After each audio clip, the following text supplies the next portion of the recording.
Hi YouTubers, this is the Goddess of Logistics. I started my dispatching journey not too long ago, and while I was gathering information and just educating myself, I realized there was not many resources out there to help us along our journey.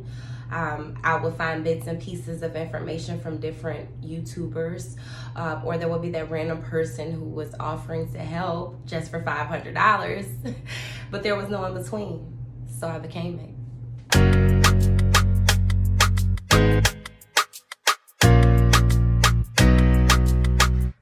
Hi YouTubers, if you've made it to this video, that means you have started the steps to become a freight dispatcher. You've also completed your marketing and you have an owner operator, and now you're wondering, how do I get paid as a dispatcher?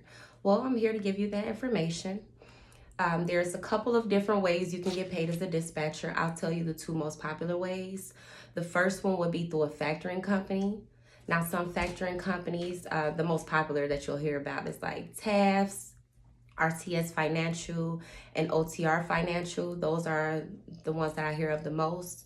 But what they do is the driver will set up the factoring company, and they pay 3 to 5% to the factoring company per load that they invoice through them. And what happens is this allows them to get paid within about 24 to 48 hours on average. The second way is through credit card authorization. So what happens is you can pick a day of the week to invoice. Let's say you invoice on Sundays for the past week, and your owner operators are supposed to pay you by Monday at 7 o'clock p.m. If you do not receive that payment by Monday at 7 o'clock p.m., you use that credit card authorization form and you charge their card so that you can collect payment. Now, two things that you need to keep in mind when getting paid as a dispatcher is you never should collect in your company name and try to disperse the funds to the owner operator. It just gets messy, and you don't want to be responsible for the bulk of someone's money. So while that check is for several $1,000s, only 8% of that is yours. So the bulk is theirs.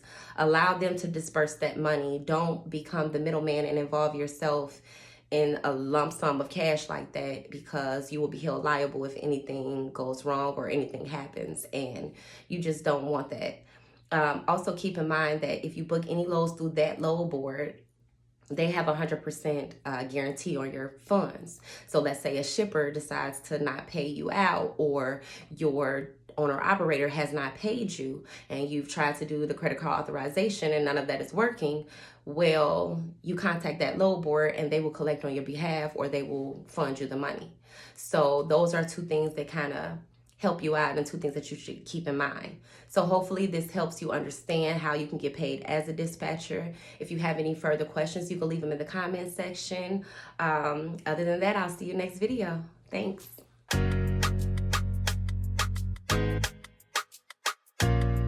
So if you've enjoyed this video and you want to continue to educate yourself on all things logistics, please like, share, and subscribe. And also remember, with all things logistics, you are in business for yourself, but never by yourself. I'll see you next time.